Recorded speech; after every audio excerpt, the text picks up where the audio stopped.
When you have almost nothing left, one wrong call does not just cost you. It can cost you twice because there is no cushion to absorb it. A person with savings can survive a bad month. A person without savings can get pushed backward by one missed payment, one repair they did not see coming, or one day when several problems arrive at once. And most advice does not account for that. It assumes you have time to experiment, money to test ideas, or people you can call when things go sideways. If you do not have those things, just work harder is not a plan. It is a shrug dressed up as motivation. This is not about 10 inspirational tips. It is about 10 strategies for choosing better under real limits. The last one will change the standard you use to judge the other 9. If you know the exhaustion of rent coming due before the paycheck lands, groceries stretched further than they should go, another job application sent into silence, a car making a noise you cannot afford to investigate, or childcare falling through at the worst possible hour, then you know this pressure is not abstract.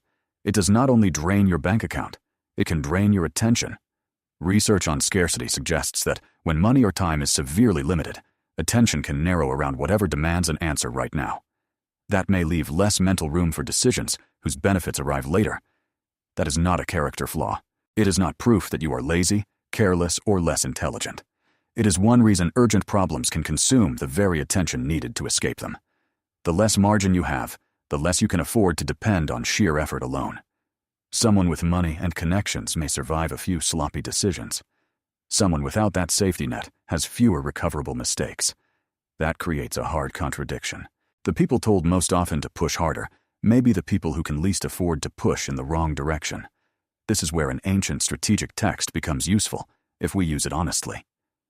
The Art of War was not written about rent, careers, debt, or modern comebacks. Its subject was military conflict, but it repeatedly examines cost, timing, conditions, adaptability, and the danger of committing resources without understanding where they can accomplish the most. The 10 strategies in this video are modern applications inspired by that way of thinking. They are not literal instructions from Sun Tzu about personal finance or job hunting. The point is not to turn your life into a war. The point is to become more selective about where your limited money, time, attention, and trust are spent. One more thing matters before we begin. If you are facing an immediate emergency involving safety, food, housing, medical care, or a legal crisis, reaching out to a qualified professional, local service, caseworker, or trusted support organization is not a failure to solve everything alone. Getting appropriate help may be the most strategic decision available. Nothing in this video replaces that kind of assistance. What follows is for the moment, when the immediate danger has been addressed, and you are looking at a life with very little margin, asking what can still be done. Strategy 1. Name the shortage precisely. Often, when someone says, "I have nothing," one shortage has become so loud that it defines the entire picture. It may be money. It may be time, because you are working 2 jobs or caring for someone. It may be access, because you do not know the right people or cannot reach the tools you need. It may be credibility, because your resume has a gap or your previous attempt failed publicly. It may be information, because you genuinely do not know what options exist. It may be energy. It may be trust. It may be the absence of anyone who can catch you if another plan goes wrong. Some people genuinely have lost nearly everything. The purpose of getting specific is not to deny that reality or paste a positive attitude over it. The purpose is to stop one severe limitation from becoming a permanent definition of who you are. I have nothing cannot guide a decision. I am short $300 this month can at least guide a question. I do not have 4 uninterrupted hours a week can guide a different question. I do not have proof that anyone will pay for this skill can guide another one. Precision does not make the problem easy. It makes the problem visible enough to address. So do not create a 20-item inventory of everything that has gone wrong. That will only turn pain into paperwork. Identify the constraint that is currently making the largest number of other decisions harder. Finish this sentence. My most expensive limitation right now is, maybe the answer is cash. Maybe it is transportation. Maybe it is the lack of a quiet place to work. Maybe it is a schedule controlled by other people. Maybe it is uncertainty about which opportunity is legitimate. Name the limitation, without turning it into a verdict about your worth. Then ask one follow-up question. What would reduce this constraint enough to create one additional option? Not solve your whole life, not erase the shortage forever. Create one additional option. A defined limitation may still be painful, but it is no longer fog covering the entire future. You can begin examining it without treating yourself as the problem. And once you know which shortage is actually controlling your choices, you can stop chasing opportunities designed for resources you do not possess. Strategy 2. Enter where the cost of entry is low. Comeback advice often points toward the largest opportunity, the most competitive role, or the most impressive version of the plan. That sounds ambitious. It can also be expensive. When you have very little room for error, prestige is a poor first filter. Your first filter should be survivability. A low-cost entry point lets you learn something real without demanding a commitment that could damage you if the assumption is wrong. It gives you feedback before it asks for everything. That might mean testing a service with a tightly defined first client before purchasing expensive equipment. It might mean taking one verified, affordable class before committing to a long program.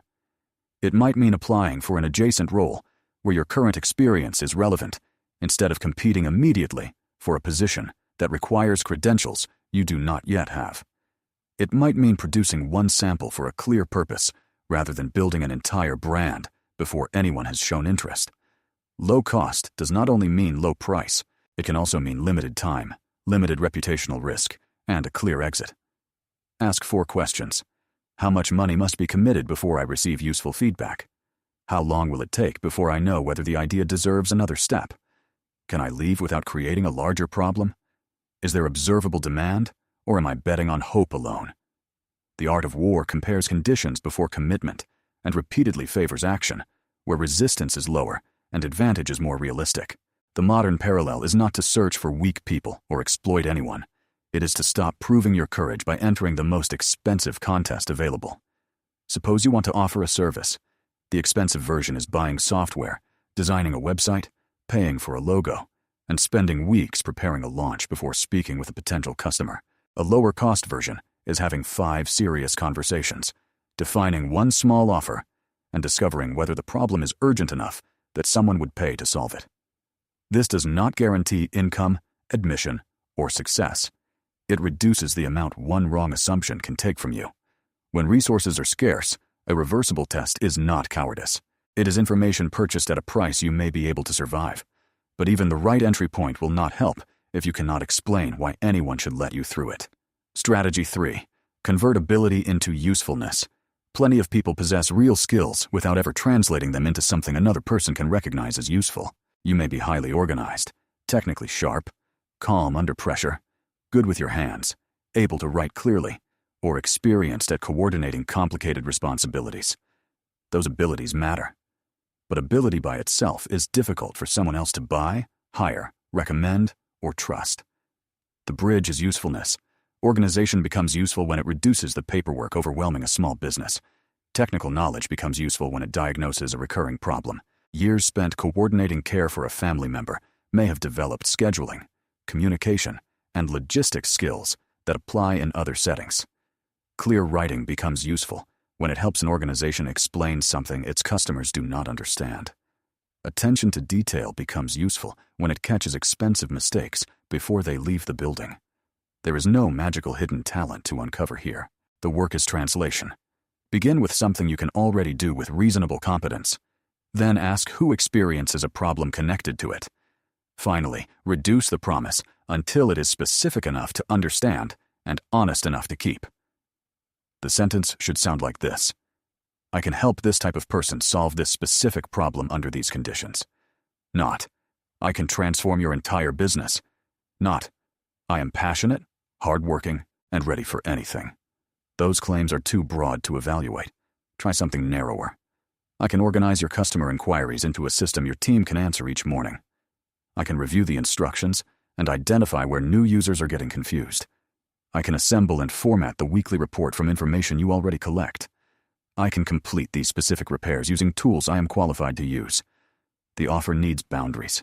If the work is regulated, licensed, medical, legal, or financial, do not imply qualifications you do not possess. Usefulness without honesty becomes risk for everyone involved. It also helps to separate what you enjoy from what you can currently deliver. Ideally, those things overlap. Sometimes they do not. During a difficult season, an existing ability may first become useful in a way that is less glamorous than the identity you imagined. That does not have to be permanent. It can be a bridge that creates income, proof, information, or contact with a field you want to understand. Still, usefulness can run into an expensive belief that you must own every tool, space, credential, and system before you are allowed to begin. Strategy 4. Use infrastructure you do not have to own. Access and ownership are not the same thing. When money is tight, ownership can look like legitimacy: the private office, the professional equipment, the paid software, the complete home setup, the polished website. You may think those things are the entrance fee. Sometimes they are eventually necessary. Often, they are not necessary at the first stage. Many public libraries offer some combination of internet access, printing, research databases, meeting rooms, workshops, or equipment. Although availability varies by location, community colleges and local training providers may offer shorter programs, career services, or facilities at a lower cost than a long private program. Community centers, workforce organizations, makerspaces, rental services, and shared work environments may provide legitimate access to resources that would be expensive to purchase. The key word is legitimate. The principle does not authorize borrowing accounts, misusing licenses, pressuring friends into lending equipment, or treating another person's generosity as a permanent business model. Look for systems designed to provide lawful, agreed access. Before purchasing something expensive, ask, can I rent it? Can I use it through a verified public or community resource? Can I share the cost under a clear agreement? Can I partner with someone whose work benefits from what I contribute? Can I test the need before deciding that ownership is necessary? In its warnings about prolonged conflict, The Art of War describes the damage caused when resources are consumed faster than the objective justifies. The modern lesson is simple. Do not spend permanent money to solve a temporary access problem until you know the access is worth maintaining. Picture someone who wants to start editing video. Buying a top-tier computer, several subscriptions, a camera, lights, and a dedicated studio may feel like becoming serious. But seriousness is not measured by the size of the first purchase. A better first step may be using available equipment, testing free or lower-cost software, working from footage provided by a client, and learning which limitation is actually affecting the work. Using shared infrastructure can feel humbling when you are comparing yourself with people who already own everything. Let the comparison go. The resource exists to help someone do the work. If you are using it according to its rules, there is no shame in allowing access to carry you until ownership is justified. Ownership may come later. At the beginning, access is enough to create movement, and sometimes that movement will not be upward yet. Strategy 5. Move sideways before you move up. People like comeback stories with a straight line, loss at the bottom, victory at the top. Every step clearly rising. Real rebuilding is rarely that clean. The direct path may be blocked. The ideal job is not hiring. The client you want will not return your message. The program you need starts next year. The position requires experience nobody will give you the chance to obtain. When that happens, repeating the same direct approach is not automatically persistence. A sideways move can create what the direct route currently refuses to provide. An adjacent role may offer industry experience. A smaller client may provide a credible sample. A related skill may bring you close to the problem people are actually paying to solve. A temporary assignment may reveal how decisions are made inside a company. A different setting in the same field may introduce you to people, standards, and language you could not learn from the outside. The text also distinguishes direct and indirect methods, showing how their combinations create more possibilities than one predictable approach. Applied carefully to modern life, the principle is not deception. It is route flexibility. The sideways step needs a purpose. Ask what it is designed to produce. Will it teach me something I cannot learn from the outside? Will it connect me with people who understand the field? Will it create income while I develop a missing qualification? Will it produce work I can legitimately show? Will it reveal whether I even want the destination I have been idealizing? If the answer is no, the move may simply be drift.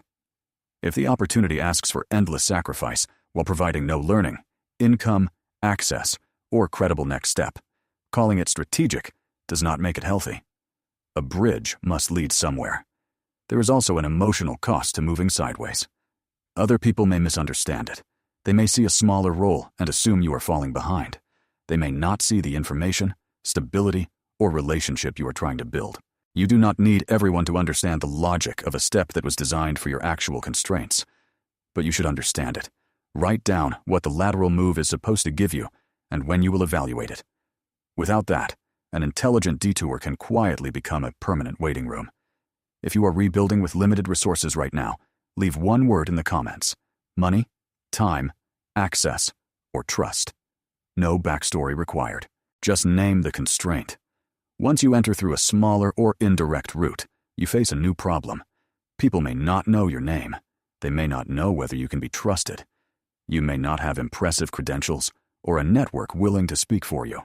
That does not leave you powerless. Strategy 6. Trade reliability for access. When you do not yet have reputation, capital, or connections, reliability can become an early form of credibility. That means meeting a deadline you set realistically, instead of offering an impressive deadline you cannot meet. It means communicating before a problem becomes a surprise. It means asking useful questions, confirming the scope, and refusing to promise work you are not qualified to perform. It means completing something small and defined well enough that another person does not have to chase you for it. Reliability sounds ordinary, because it is ordinary. That is exactly why it matters. In a room full of dramatic claims, accurate expectations are memorable. Imagine receiving 2 offers of help. The first person promises everything, responds instantly, and says the work will be perfect by tomorrow. Then the messages slow down. The deadline moves. Explanations arrive after the damage. The second person offers less. The scope is clear. The questions are thoughtful. The delivery arrives when promised. If a problem appears, you hear about it early enough to adjust. Which person would you trust with a larger responsibility? No imaginary success story is required to make the point. It is a decision pattern visible in ordinary work. People can expand trust after seeing behavior that reduces uncertainty. Start by shrinking the promise until you can keep it. Do not offer an entire transformation when you can responsibly complete one part. Do not agree to daily availability when you can provide 2 reliable windows.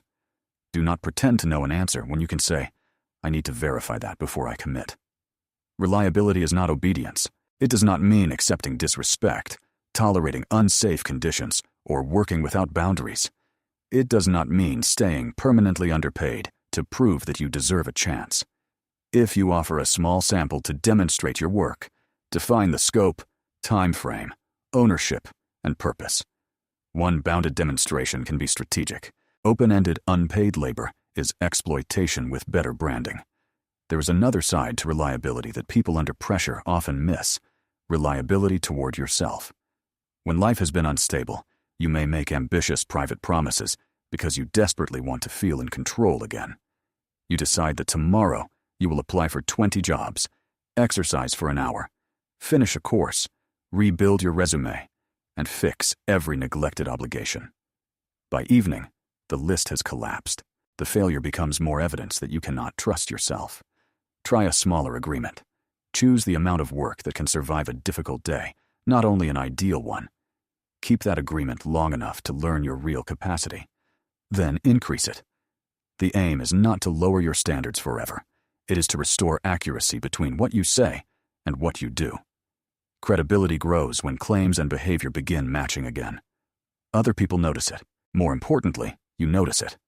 But reliability cannot rescue an arrangement whose conditions make success nearly impossible. Sometimes the work is not the first thing that needs to change. Strategy 7. Improve the terms before you increase the effort. When people are overwhelmed, they often assume exhaustion is evidence that they have not tried hard enough. So they add hours. They answer messages later at night. They accept a larger scope. They rush through instructions they did not understand. They try to compensate for impossible conditions with personal sacrifice. Sometimes more effort is appropriate. Sometimes the terms are the problem. A deadline may be unrealistic. A project may contain 3 jobs disguised as 1. A schedule may conflict with responsibilities that cannot simply disappear. Instructions may be so vague that half the work is guessing. A payment arrangement, training requirement, transportation plan, or shared responsibility may need clarification before effort can produce a useful result. Ask, what exactly is expected? Which part is essential? What can be divided into stages? What resource is assumed but not actually available? What would make completion realistic without transferring unreasonable harm to someone else? You may be able to renegotiate a deadline, reduce a scope, divide a delivery, change a schedule, share a resource, request clearer instructions, or compare another legitimate arrangement. You may also hear no. An employer, lender, client, school, or institution is not required to accept the conditions you request. This is general education, not individual legal or financial advice. The value is in asking before exhaustion becomes the default answer. Suppose a client asks for a large project by Friday. Panic may tell you to accept immediately because you need the money. A more accurate response is to identify what can be completed by Friday, what requires another week, and what information must arrive before work begins. A smaller, honest agreement may be more valuable than a larger promise that ends in failure. Negotiation will not always change the answer, but even a refusal provides information. You learn which conditions are fixed, which are flexible, and whether the opportunity deserves the cost it demands. Sun Tzu's chapters on planning begin by comparing conditions before commitment. The modern application is to examine the agreement, not only your willingness to suffer for it. Better terms can create breathing room, yet they do not solve the tension underneath nearly every difficult comeback. How do you keep next week functioning without sacrificing the chance that next year could be different? Strategy 8. Run 2 timelines. There are 2 clocks operating when you are rebuilding with very little. The first clock decides whether the immediate future works. Rent, food, transportation, childcare, medication, work that must be completed, calls that cannot be ignored.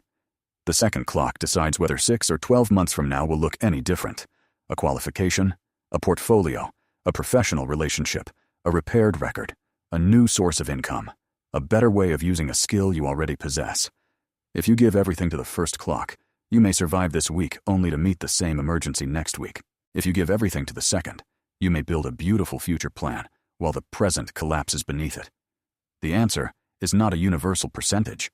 Someone in immediate danger may need nearly all available attention on stabilization. Someone with a little more breathing room may be able to protect a larger block for the future. The balance will change. The principle is to keep both clocks visible. At the beginning of each week, choose one action that supports the present and one action that increases a future option. The present action might be confirming work hours, arranging transportation, completing necessary paperwork, contacting an appropriate service, or organizing the next bill rather than avoiding it. The future action might be updating one section of a resume, completing part of a verified course, documenting a finished project, contacting one person with a specific question, or practicing a skill connected to an observable opportunity. One action for maintenance. One action for construction. That sounds small. Under pressure, it is not. Urgency is loud. It sends notifications. It has due dates. It embarrasses you in public. Future building is quiet. Nobody calls to ask why your portfolio is not finished. Nobody charges a late fee because you did not spend 30 minutes improving a skill. That is why the second clock disappears so easily. Do not rely on feeling motivated enough to remember it. Put the future action somewhere visible. Make it small enough to complete during a real week, not an imaginary week without interruptions. Working with 2 clocks does not remove pressure. It prevents pressure from becoming the only architect of your life. As the future begins to reopen, another danger appears. A desperate decision can offer immediate emotional relief, precisely because it closes the uncertainty. It can also close options you will soon need. Strategy 9. Preserve optionality while you are vulnerable. Panic makes permanent choices feel clean. Quit. Sign. Sell. Promise. Cut the person off. Take the first offer. Lock into the program. Burn the relationship. End the uncertainty now. None of those decisions is automatically wrong. Some situations need a firm ending. Some environments are unsafe. Some commitments should be left.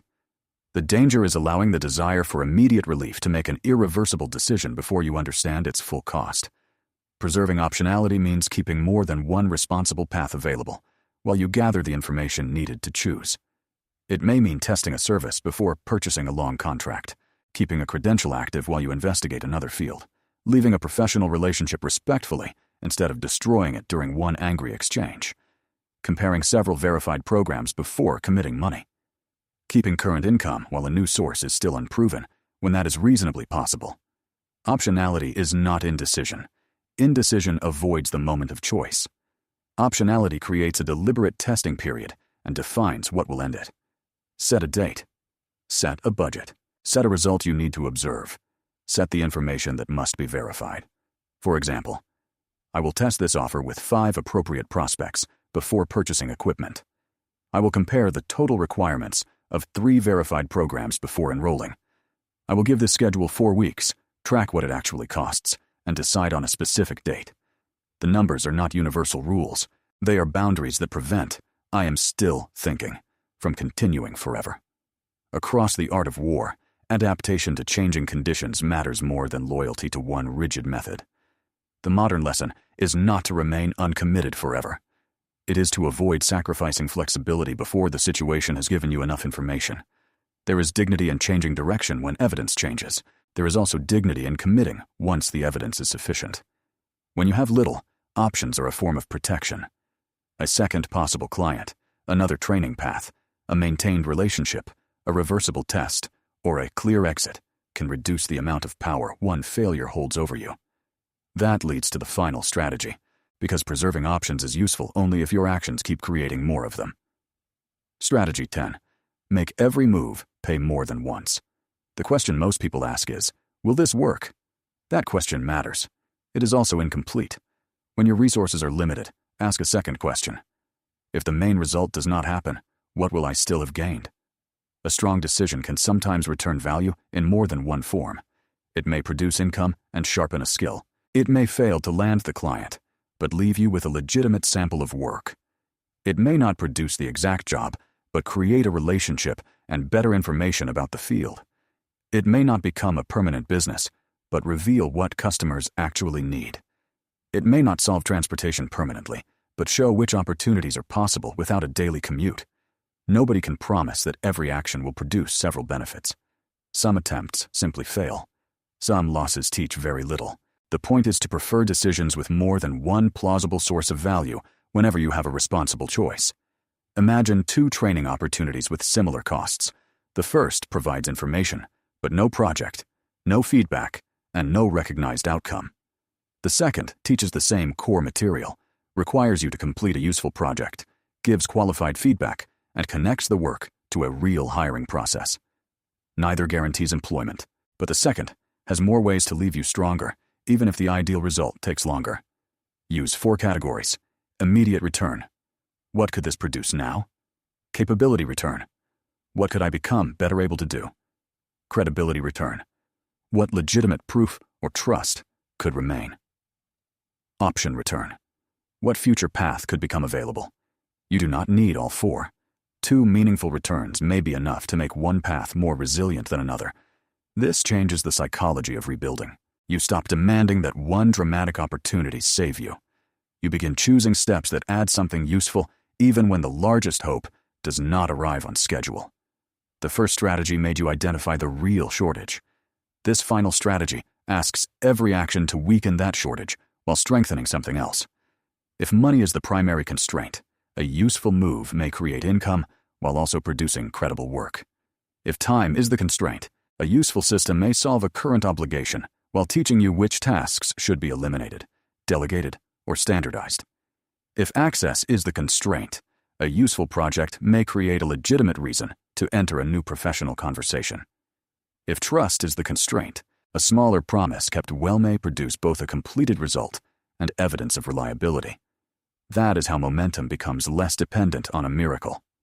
Look at the 10 strategies together. You defined the shortage instead of letting it define you. You chose an entry point whose failure you might survive. You translated an existing ability into a specific use. You found legitimate access before paying for ownership. You considered an adjacent route when the direct one was blocked. You used reliability to reduce uncertainty. You examined the conditions before adding more effort. You kept the present and the future on separate clocks. You protected responsible options while gathering information. and you began choosing actions with more than one possible return. These are not promises of rescue. They will not erase debt overnight, undo a job loss, repair a relationship by themselves, or return years of lost time in a few weeks. Structural barriers do not disappear because someone learned better language for strategy. Help from other people, institutions, and professionals may still be necessary. Luck will still affect outcomes, but you cannot build a plan that depends entirely on luck or rescue. It has to begin with decisions that are genuinely within reach, even when that reach is small. The objective at the beginning is not to look successful. It is to leave the next responsible action with more money, skill, credibility, information, access, or choice than you had before. Sometimes the first return will be modest, a clearer offer, one completed sample, a deadline renegotiated honestly, a library resource you did not know existed, a professional conversation that gives you accurate information, a week in which one action served today and another served 6 months from now. Modest does not mean meaningless. When life has trained you to expect another loss, even a small increase in options can change the emotional direction of the day. You are no longer asking one impossible question: how do I fix everything with nothing? You are asking smaller questions that can guide an actual decision. Those questions do not make the future certain. They make the next step more intelligent. If you want to rebuild with strategy instead of panic, subscribe to the Comeback General. You may genuinely have very little right now. Rent may still be due. The gap on your resume may still need explaining. The support you wish you had may still be missing. None of that changes because a narrator tells you to think positively. But having very little and having no possible move are not the same thing. You do not need to pretend the situation is fair. You do not need to call the loss a gift. You do not need to perform confidence you cannot yet feel. You need one responsible choice that respects the limits and still creates something useful on the other side. Then another. Having little changes the strategy. It does not erase the future.